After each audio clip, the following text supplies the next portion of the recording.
Hey everybody, it's Debbie Levitt. Thanks for joining me today. This is Stop Evangelizing UX and What to Do Instead. A little bit about me. I've been a CX and UX strategist, designer, trainer, and speaker since around 1995. I spent most of the 2010s in the Bay Area working at a variety of agencies, companies, and startups, including Fortune 100s. I was a serial contractor, often spending 6 months to 2 years at various jobs, lots of freelancing. Clients call me Mary Poppins because I fly in, fix everything I can, sing a few songs, and fly away to where I'm needed next. I have my own CX and UX agency, which operates under 2 different brand names right now, depending upon the job and the target audience. I use Delta CX, which is the name of my new book, and I also use P-Type, which is short for prototype, because I love realistic interactive prototypes. I'm also one of Axure's recommended trainers. I wrote this from the perspective of my own experiences, as well as the people I've mentored, the friends working at other companies telling me their horror stories, and lots of people on LinkedIn who message me for advice or who've been joining my live office hours. So this presentation isn't just me telling one story. This, to me, represents many people's stories. It'll probably feel familiar to you as well. Also, please note that I am shifting a lot of my language from UX to CX for a variety of reasons I won't go into here, but mostly because I believe we're all invested in the full arc of the customer experience, even beyond the digital screens and interfaces that we work with. So you may hear me saying UX and CX in different places. And of course, you are welcome to tweet at me, though I'm very not active on Twitter. Better to LinkedIn at me. And I also have these little cameras popping up on my slides, and that just tells you the slide's done animating. This probably makes more sense when I give this at a conference or private training, so people know, now's a good time to take a picture of it. But if you love to take screenshots of slides, well, wait for the little camera icon. CX is in trouble. You know CX is misunderstood, circumvented, belittled, and overruled. You know what it leads to. I don't have enough time to tell you about Agile, Scrum, and other methodologies that have books, training, and materials that exclude CX or UX. They don't even mention us at all. A few admit you'll need UX, but suggest that someone on the engineering team study UX a bit. Safe Agile, which is one flavor of Agile, suggests that UX not be on the Agile team because they've been too siloed. Yes, siloing us is their solution for the previous siloing. Safe is, quote, empowering Agile teams to do their own lean UX, end quote. They also mention that you should, quote, include the design perspectives of product management, system architecture, business owners, information security, operations, and shared services, end quote. Sounds like the Agile team will be doing specialty CX work with everybody at the company except CX specialists. Brilliant! It makes me think someone at Safe had a really bad breakup with a UX designer and wanted revenge. This is the tip of the iceberg of the problems you know are happening at workplaces. Our solution has traditionally been to evangelize CX and what we do to everybody at our company. I see job descriptions that require CX evangelism. That tells me people at this company don't understand or respect CX. Good luck working here. No other role at your company spends time and effort evangelizing themselves the way we do. Developers aren't making PowerPoints to explain why it's important to hire qualified developers and let them write code. QA isn't holding meetings to teach everyone the importance of testing software. It's just us, and it's making us look weird and whiny. It's not working. There are many things people don't want to be sold: a new religion, going vegan, and the value of CX. So I'm trying something new. I wrote a 2-day workshop aimed at non-CX roles, and I created short conference session versions that run from 30 minutes, my minimum viable presentation, to an interactive 2-hour workshop. Since October 2018, I'm presenting at DevOps, engineering, and Agile conferences to a non-CX audience. These are engineering managers, developers, QA, product managers, project managers, some business analysts, and some Agile coaches. I wanted to see if I could write a program that didn't come off as CX evangelism, but would help them understand CX better, see why it's something important that must be done by experts and specialists, and give them concrete how-tos on properly integrating CX into processes. I'm possibly the only CX conference session they've ever seen that didn't try to teach them to do CX work. Before I tell you how it's going, let's see the hour-long version condensed down to 5 minutes thanks to the magic of voice acting school reading commercial disclaimers. Apologies to those for whom English isn't your best language. Somewhere in a parallel universe, slide 1 goes like this. These are the various titles I use for the presentations, and I introduce myself. I explain that the talk really isn't about DevOps, but it's where I feel the most kinship with engineering, especially since more and more Agile seems to be about efficiency, velocity, and productivity with barely a nod at product quality or customer satisfaction. So we move fast and continuously release junk. I tell them, CX is driven by some of the same results DevOps wants. We're problem finders, problem solvers, product designers, and customer advocates, driven by product quality and building what customers really need. We care about our teams working efficiently and getting engaging, fantastic, easy to learn, easy to use. Tell your friends it's great products to market as fast as possible. Enhancing this relationship saves time, money, and sanity. I walk them through the short version of most of UCD so they can understand 3 key things. We don't just draw boxes on a page. What we do takes time, and what we do takes expertise. I explain that their current process is probably to build what a CEO or product manager wants, QA it, get it on a server, and wouldn't you know, that person sees it and changes their mind. Now you have to rebuild, retest, cycle. If CX were correctly integrated, the process would look more like what's on the screen, and changes of mind can be okay during CX since it's easier for us to change wireframes or prototypes and retest than to have devs rebuild. I introduce my model, the 4 Horsemen of Bad UX, registered trademark, now also the 4 Horsemen of Bad CX, trademark. And they are frustration, confusion, disappointment, and distraction. It's a great model, especially for non-CX people, to see when UX is bad and when customers might be struggling, to be able to predict that better, to understand it better, and have some words that they can use to categorize what might be going on. Frustration, confusion, disappointment, and distraction.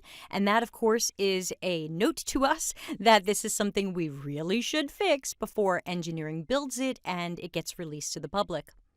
I have a section on lean where I explain minimum viable product versus the minimum valuable product approach CX often takes. And I say, take it from Eric, Mr. Lean. Even if you're not doing lean, he said, what if we found ourselves building something that nobody wanted? In that case, what did it matter if we did it on time and on budget? Go to lean and minimal and you might be building what nobody wants. Your CX expert can help product and engineering prioritize stories and features to find that balance.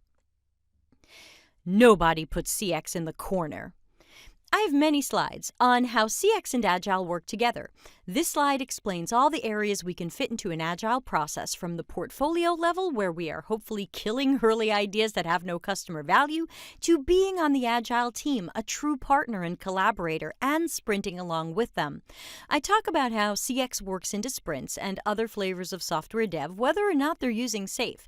And we absolutely must estimate our own time. People who don't understand what we do, why, or how it's done should definitely not be estimating our tasks, time, budget, resource, and other needs. I explain that sometimes CX seems like big design up front, and there's nothing wrong with that if you let us estimate our own time. I tell them, when a feature is newer or larger, we might need to do research, and we should always be doing testing. Yes, these should happen up front. What dev team wants to build something that hasn't been finalized might still change. If the project is something smaller than a full customer workflow, of course we can be nimble and we need less time. Not everything CX does requires a giant runway, but product, project, and engineering must be prepared for when a feature calls for that. I tell them the story of Skype's 2018 announcement that they would redesign the redesign they just did because customers didn't like or want the new features. How can such a big famous company burn tens of millions of dollars, reportedly, on something that alienated customers and be surprised by this? Why didn't this project get killed or pivot earlier? I tell them, We can know upfront there's no longer a good reason or excuse to just build it, just ship it, and then find out later it's a disaster. Companies can save heaps of time, money, staff resources, and customer agony by integrating the full CX process. Your CX department would have known at multiple points that the proposed new design and features were overcomplicated, lacking simplicity, cluttered, and difficult to navigate, and completely undesirable to customers. If CX is a bottleneck, you need to hire more and the right people, not expect us to train engineers to do our jobs as Agile and Scrum books suggest. I talk about how you can measure how things go before and after your CX revolution, both internally and externally. Externally relating to customer satisfaction, conversions, app ratings, and other metrics. Internally, like, I bet developers will be able to estimate their time more accurately when working from vetted CX designs versus estimating from user stories or a description of what we're building. I close by reminding them that what they have been doing or have tried in the past might not be CX to a CX expert. Many non-CX roles are creating methodologies that mostly belittle, downplay, or remove CX specialists, and companies trying them are finding those don't work. It's time to try again and get this right by correctly integrating qualified CX practitioners and processes. And scene. You can learn more about the training at deltacx.com/dev-and-UX. I don't ask for empathy anywhere in my presentation. I also don't say design thinking. I don't say, don't you even care about real users? The closest I get is showing an accessibility example where creative NFL uniforms made the colorblind unable to follow a football game. That example works if you're capable of sympathy, even if you're low on empathy. Many humans are low on empathy, and these humans typically don't have the self-awareness to know they're low on empathy, so they're sure they're compassionate, caring, understanding, and generous, even when we see otherwise. They commute with us, they work with us, they comment on our social media posts.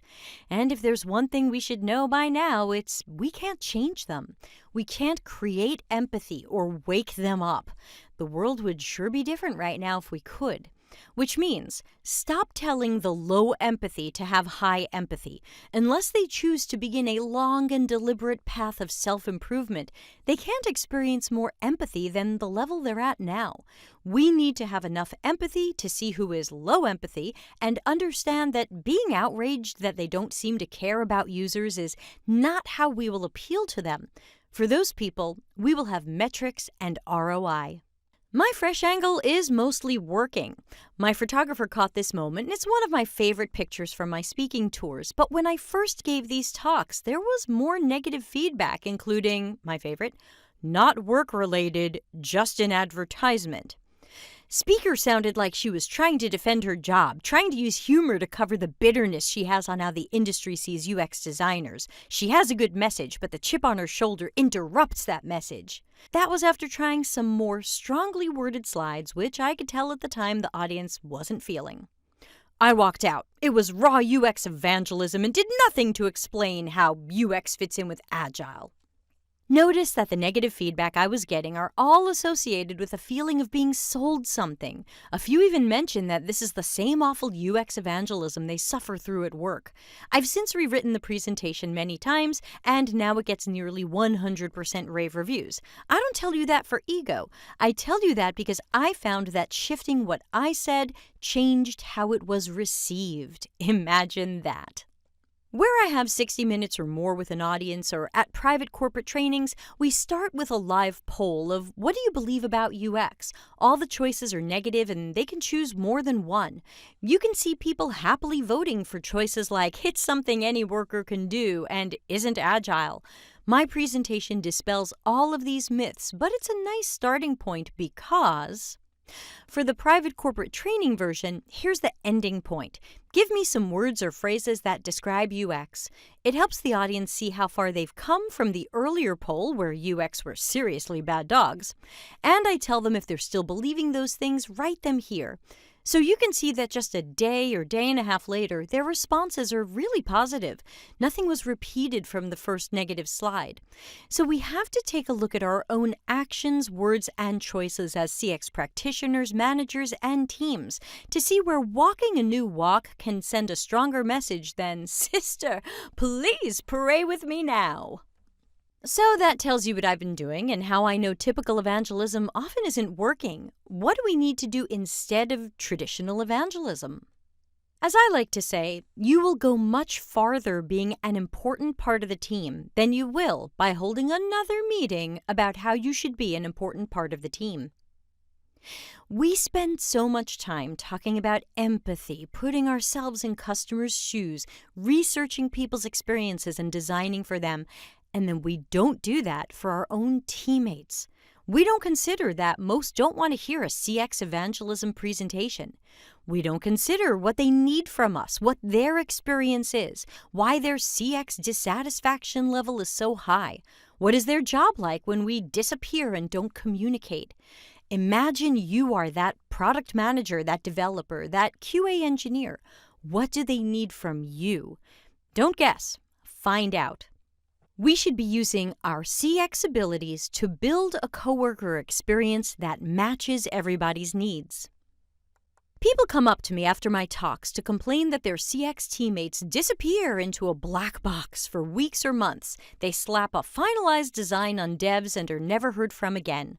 Sometimes engineers receive CX designs they can't build, and nobody collaborated with them earlier to talk about technical limitations and requirements. We have to stop doing that. Many CX workers are avoiding engineers probably because it's less than no fun trying to work with the people often thinking the least of you. But the best way to change that relationship is to keep showing up, keep being involved, collaborate, ask them questions early in the process, show them the work as you go. Give cross-functional teammates all the documents that are fit to be passed around outside the CX team. Make sure they have personas and understand how they're used. Show them your customer journey maps, CX research, customer feedback, your IA process, etc.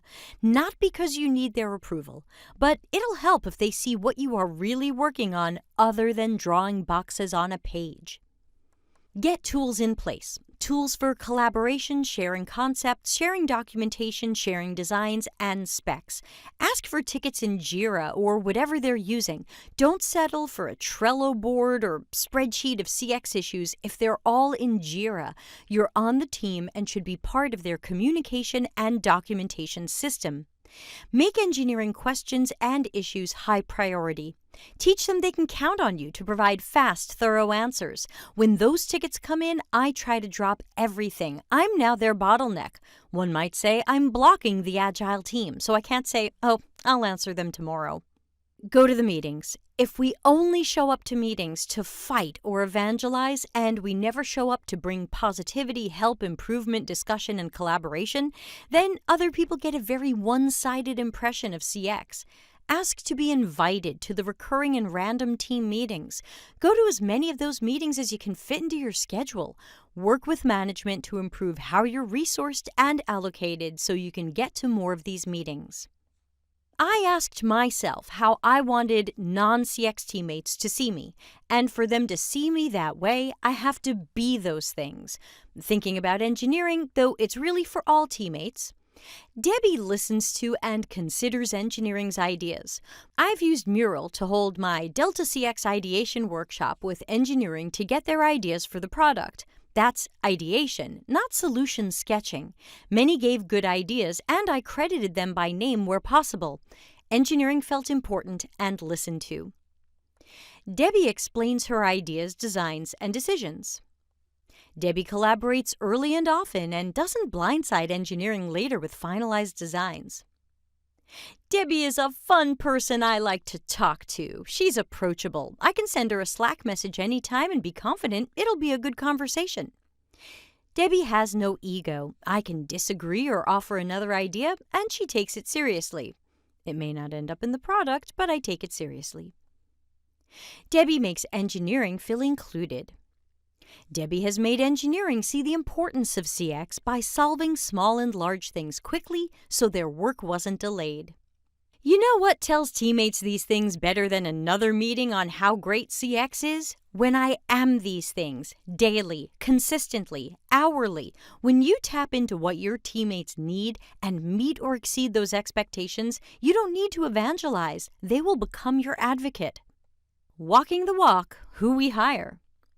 I'm teaching non-CX roles that there are 3 ingredients to CX success in their company. The business must value the user versus what it thinks it can do to make a quick buck. The company and teams must respect CX, which means giving it the time and budget it needs to do the work. And finally, who is doing the CX work? If the BA is doing wireframes, the product manager is sketching designs, or the engineers are just building the product after they asked the customers what they wanted, this isn't CX.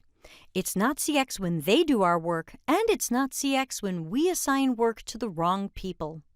There are 2 types of creative workers. I call them short-order cooks and interface scientists.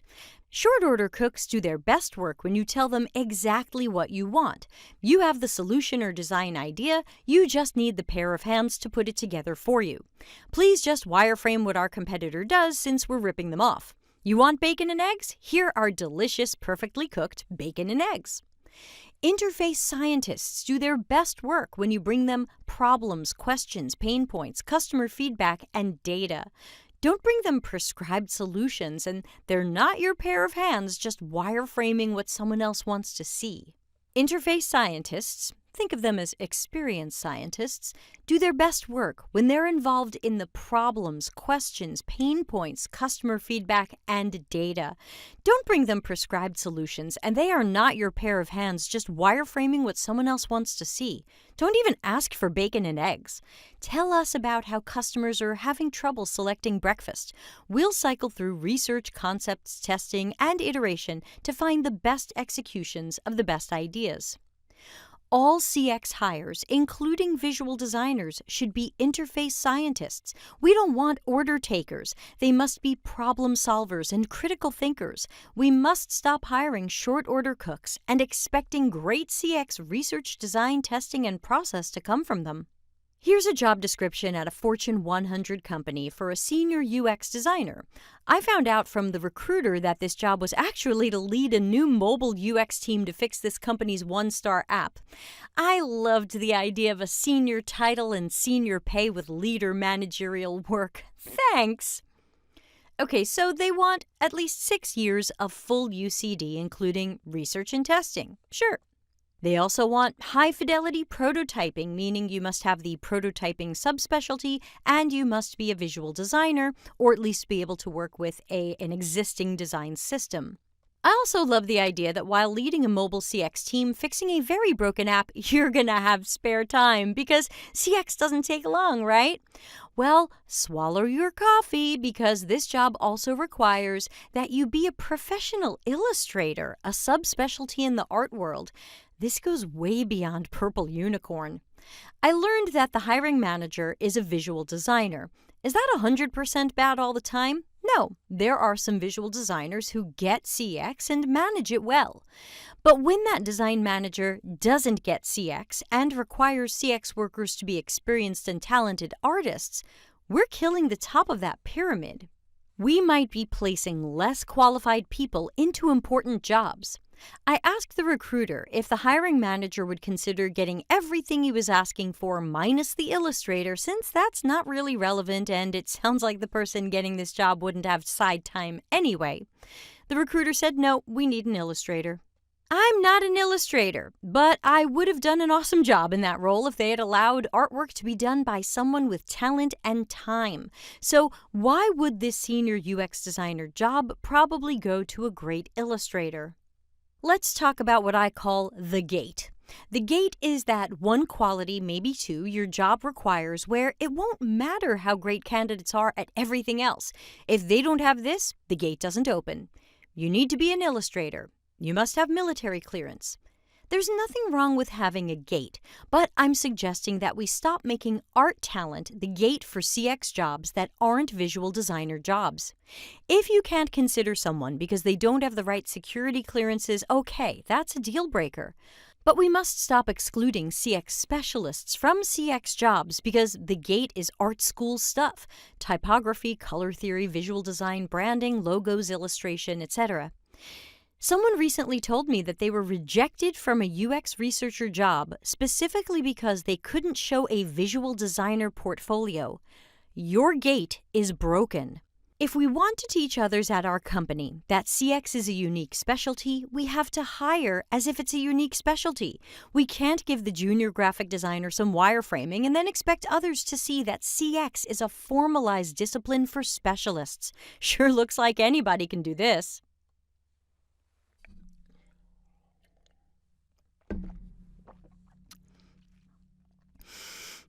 I've seen many workplaces thrilled to hire CX juniors and those right out of schools and boot camps, thinking they can throw a lot of work at them and pay them very little. More than anything, these juniors need mentoring and coaching. They need work reviews and help leveling up. They need help with soft skills like presentations, knowing when to pick battles, and how to wage small wars as a customer advocate. They also need to learn the lawyer-like skills CX experts have developed. What message do we send when we hire only or mostly juniors and entry-level people and expect expert-level work? Hey, you can do a CX job with no experience. We don't even need other people on this team.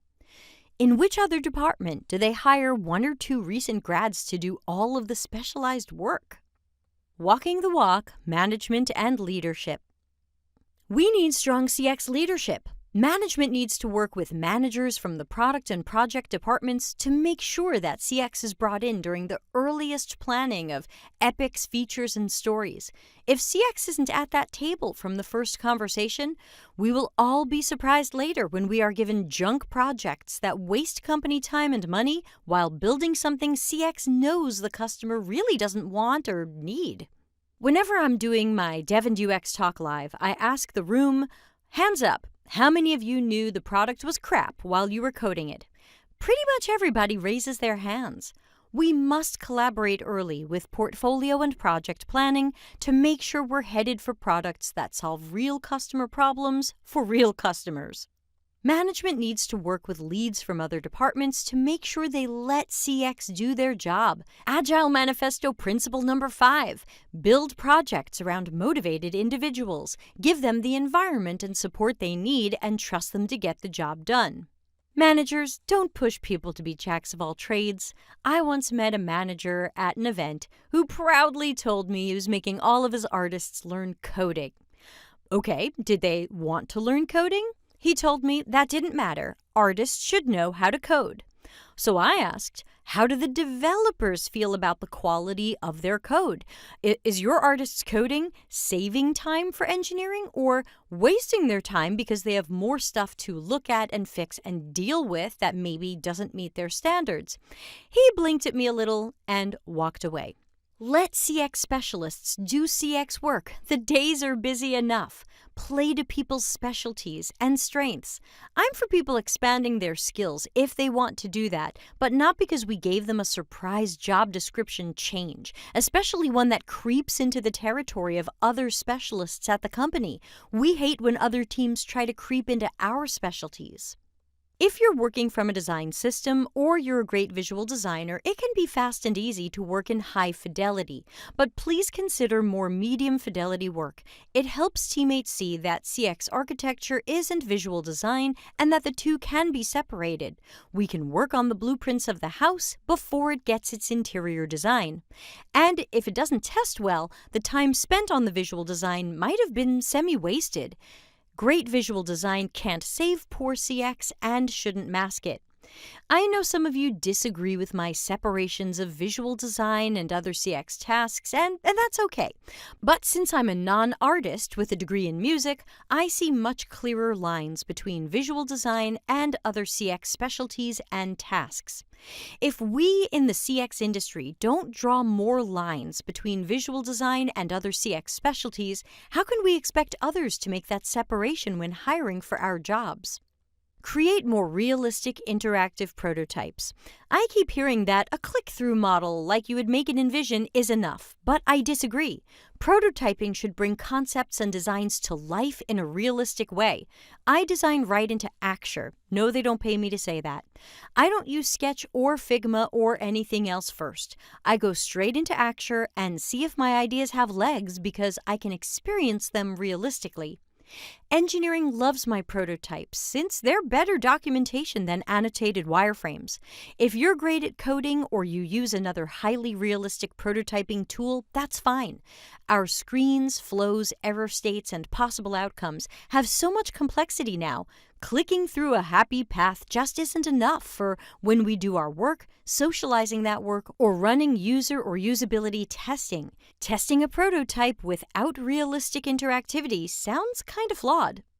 Managers, we care about diversity and inclusion, which means gender, age, ethnicity, culture, LGBTQ, and disability. Consider more remote workers as part of your commitment to diversity and inclusion. I used to hear that CX has to work in offices because we like to whiteboard. Now we have tools that can allow people who work from home or are remote to be part of these things. If you are truly about diversity and inclusion, and if you really want to find the best talent, then please look beyond the people who can physically appear in your office. If people need to be in certain locations, like for a research project, fly them in. Managers, watch for people being set up to fail. Whenever I'm giving this talk at a conference or as a private training, I say, hands up. How many of you have ever felt like you were being set up to fail, or you were sure you were being set up to fail? Most of the room raises their hand. If you tell your manager you're being set up to fail and they don't get it or can't seem to help, start interviewing. Management needs to check that every cross-functional team a CX practitioner is being assigned to knows what CX is. I've been on project teams who wanted final wireframes 2 days after kickoff. I was on another team where at kickoff, nobody understood who would design this feature. The engineering lead volunteered. Hi, I'm your UX architect. That was my title. Does anybody know what I do? No? Does anybody know what UX is? No. Okay. Many of these sound like they need evangelism, but remember from my new workshop that there are better ways to explain CX than the approach we've been taking. It needs managerial intervention and follow-through. It needs department-level and project-level strategy that goes way beyond, we will evangelize UX. For some of you, my next slides might be controversial. They're about things that concern me, but I know none of you are sheep. You're smart. You're critical thinkers. You have empathy. So I ask you, don't just dismiss these suggestions. Please think critically about them. Let's say our company has a product challenge. We need to research, design, test, and iterate on something important to the strategy of this company or brand. There's a lot at stake. We might want to call in a big consulting company, or we've been hiring some great people and we want our workers to handle this. In my world, and let's imagine I work at your company, I want that big product challenge given to me and my team. I want to research the heck out of it. I want to talk to everybody, customers, customer support, sales, marketing, product, engineering, stakeholders. This is a big challenge, right? And we're gonna approach it strategically and thoroughly. After mountains of research, we want time to prototype, test, and iterate. Rounds and rounds of it. We must go for quality over speed. Don't give me a week or two for this. This is a serious product or service question at our company, right? I'm putting the band back together and we are going to be low-ego CX action heroes. But lately, what actually happens at some companies instead? What ends up happening is often a design sprint or a team saying they will use design thinking. Hey, we can solve this in a week. We'll just do some exercises. Is it really being solved? And in a week? Design thinking. Do you and other people you know have the same definition of it? Did the person awarding your design thinking certificate judge your ability to empathize or your ability to sketch and prototype reasonable solutions? Or were each of these steps treated like a checkbox? Empathize? Check. Did it. Understand the problem? Yeah. Check. Got that done. Our work is about depth and quality. It's not about checking tasks off a list regardless of how they were done. It's about building a customer journey map because we interviewed and observed the customers. We know what their journey was. We don't guess or crowdsource the journey map based on imagining what customers might do. Our company and projects are too important to be left to guesses and assumptions. This was going around LinkedIn as the UX process, albeit in Portuguese. You can recognize this as the steps of design thinking, including a mini Olympics of possible technologies, user needs, and business objectives. From what I see people posting on LinkedIn, more and more people seem to believe that if they get certified in design thinking, they do what we do. I saw one post saying that design thinking is a framework that boils down designers' and innovators' best traits so that anybody can use them. Just follow the framework and you can do what the best designers do. Let me ask you this. Are the steps of design thinking your process? When you interviewed at your current job, or as you've been interviewing for jobs, and they ask your approach to CX design, CX research, or whatever your core specialty is, did you tell them you do design thinking? And first you create empathy? If I looked at your portfolio of work, is that the process I would see? Why are we socializing, spreading, and training something we don't even do? When you're brought onto a new project at work, do you say to yourself, yes, time to switch into my design thinking mindset? Of course not. You have CX running through your blood and there's no off switch. You can't even walk down one block of a street without seeing the 4 Horsemen of CX popping up everywhere in real-life services and digital interfaces. This is the Don't Walk sign in Tilburg, Netherlands. What does this even mean? Don't pee in a burlap sack while waiting for the light to change? Do pee in a burlap sack? The 4 Horsemen won this time. Not everybody defines design thinking the way it was defined 10 or more years ago. It's still changing. No matter what it means today or tomorrow, you will still do what you're doing. It's running through your blood, and I can't come up with a trendy name to give it because it's a unique talent that not everybody has. Here's a screenshot from LinkedIn from General Assembly saying empathizing with users isn't just a UX concept. How applying design thinking to code refactoring can lead to a better software experience. The linked article says that before refactoring bad code, step 1, empathize with the audience. Step 2, define the problem scope. Step 3, ideate on different solutions. Step 4, prototype. Step 5, test the code. What did engineers needing to refactor code do before someone told them to use design thinking? I can't imagine saying this to an engineer. They would probably punch me in the face. Here's something else from LinkedIn. It says, we hosted our first ever Kids Think Design workshop. Our suspicions were confirmed. Kids are the best design thinkers around. A company proudly proclaimed that the elementary school kids they asked to imagine how people would live and get around on a newly discovered island were the best design thinkers around. Are they doing what we do? Let's talk about design sprints, which are evolving, if not devolving, fast. Design sprints were originally invented to help startups without CX or UX workers quickly do micro pseudo CX and UX work themselves and decide what they would build for their MVP. Design sprints and the MVP are 2 startup concepts that go well together for startups without UX workers. They're not a great match for non-startups because we have a CX team that knows how to test concepts without coding them and releasing them to the public. We have a product team that knows how to prioritize and create a product roadmap. And why are we trying to model ourselves after startups, a segment of businesses with a 95% failure rate? So design sprints are evolving fast. Design sprints version 1, in short, are a 5-day process where, again in short, we are understanding the problem, sketching solutions, picking our favorite, prototyping it, and testing it. This is normally done by getting a cross-functional team in a room for a week, and hopefully nobody gets Stockholm Syndrome. We imagine that this is design because we're sketching solutions, and we imagine it's a sprint because it fits into 1 week. And for people who think Agile is all about counting time, then it fits into a week. Great.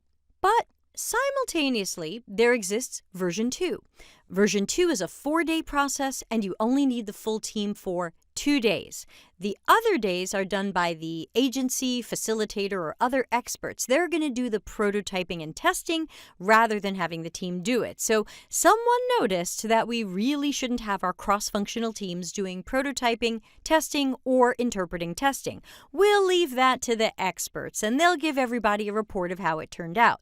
It turns out that some facilitators and agencies were arriving at design sprint weeks only to find that what the business presented as the problem or challenge was immediately recognized as garbage or ended up torn to pieces when they went to define the problem during the first day.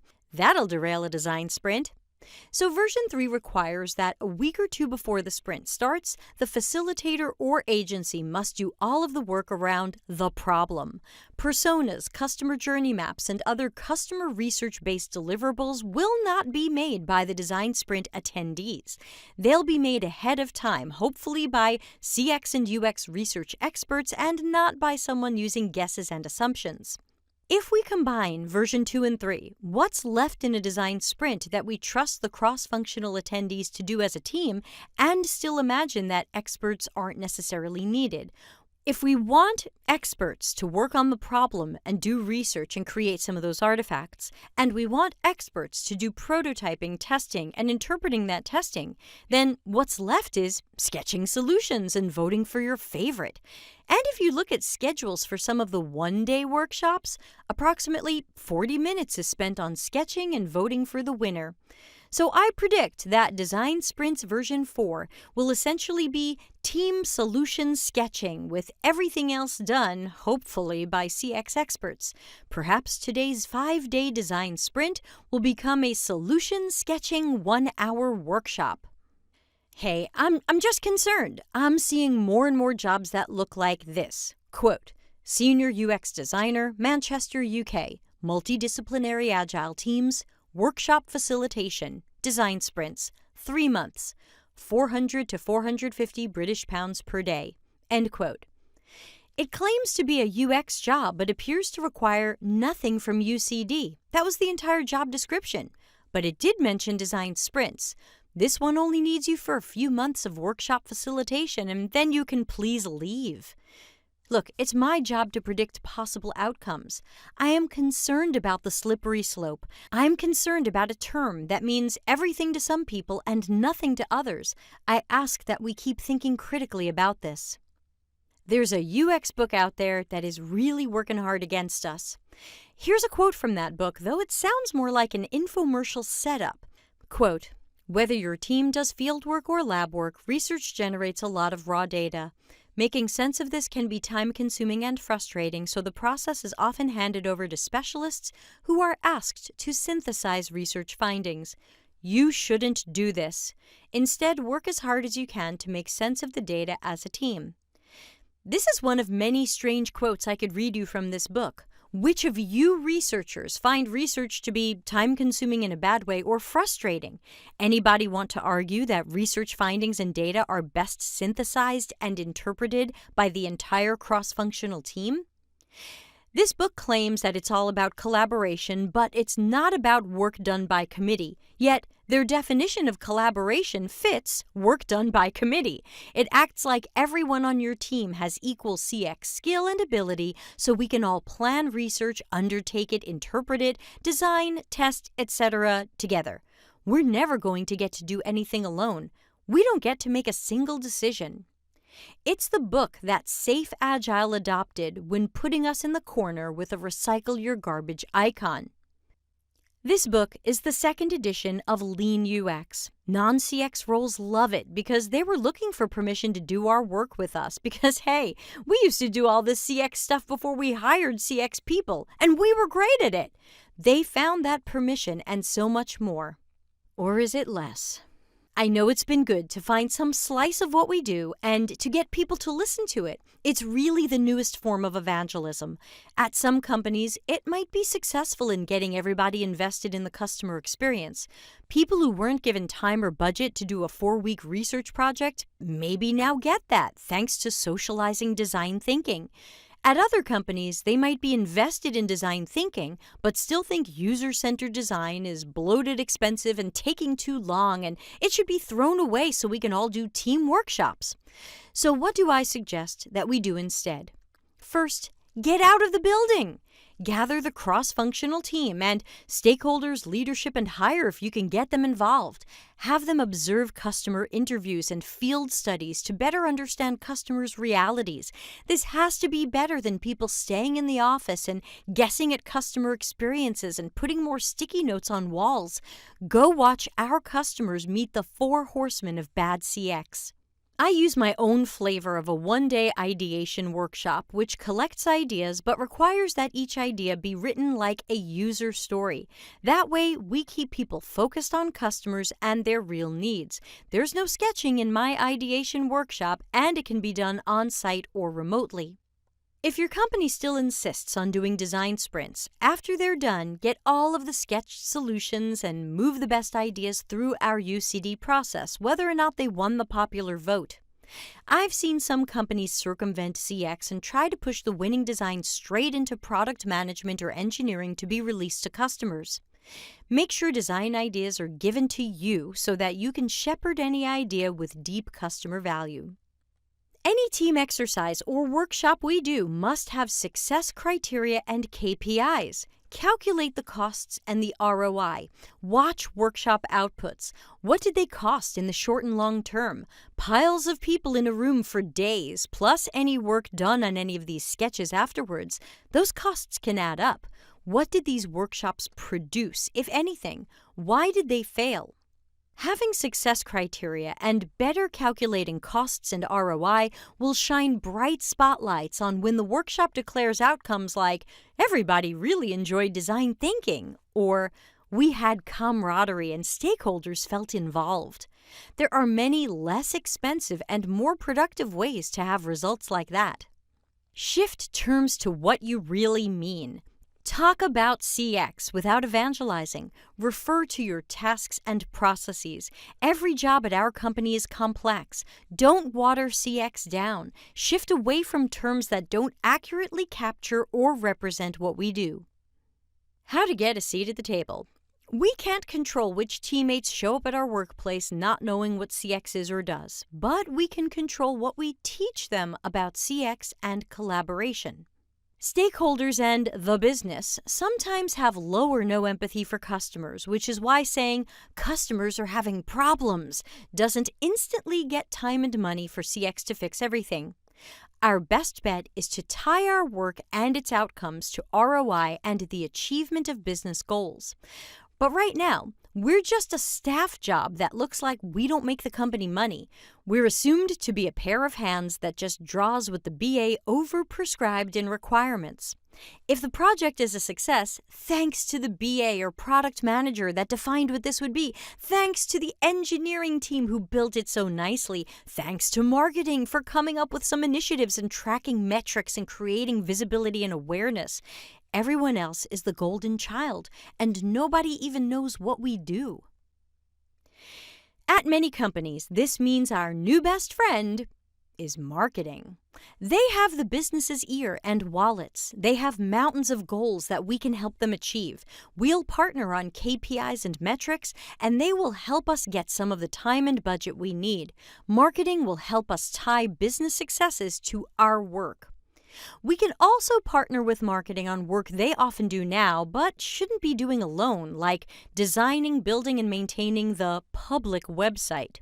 We can also test copy, emails, and other marketing things so that the public sees the ones that are more likely to meet or exceed goals. Even if marketing wants to A/B test, let's make B a better variant that's been vetted. We're going to make marketing look good, and they're going to make us look good. They will help tie CX to goal achievement and ROI. Some companies complain that CX isn't focused enough on business goals. They're not making stakeholders happy. They're too focused on customers' needs and problems. Well, what's wrong with that? The alternative is building what people don't like or need, and how's that working for us? Why would we do that, even if it made someone's manager happy? Don't fall for that bullying and decide to shift what you do to make stakeholders happier. But also, we shouldn't burn stakeholders at the stake. That's not why they're called stakeholders. But here's the real issue. Why doesn't our diagram look like this? Why aren't business goals and customers' needs more aligned? Or why do they start aligned and end up on different planets once someone has overwritten the requirements? If you really want to be agile, then as you are collecting and interpreting customer feedback, you might have to rethink the product features and roadmap. Agile demands that once you learn you're building the wrong thing, you be agile and shift gears. If the business learns that we're not delivering what customers need, why isn't the business shifting gears and changing their goals? We can't make customers change what they need from us, what problems they'll hope we'll solve, and what tasks they need to accomplish. The business needs to be better aligned with what we hear and know from customers. And again, that's where CX research is going to be hugely important. The more we're guessing, the more we're doing flawed research, or the more we're avoiding research, the less we know about our customers. We need partnerships, like with marketing and some fresh allies who can help us push these transformations. We'll need to work more closely with business analysts so they can get out of the habit of overwriting the requirements and turning us into short-order cooks. We can improve our CX world. I'm not the only person out there saying these things. If enough of us speak up and act on what's going wrong, we can hopefully push our boat out in a new direction. Be very mindful of where you are silent and where you speak up. Speak up unemotionally and respectfully, as I find that makes more people pay attention. Now I'd like to introduce you to the Delta CX 9 core principles from my book. The heart of the transformation we need to create is encompassed by these 9 principles. Number 1, our highest priority is customer satisfaction. Number 2, quality over speed. Number 3, don't get trendy, forget the buzzwords and gurus. Number 4, we are grounded in proper research.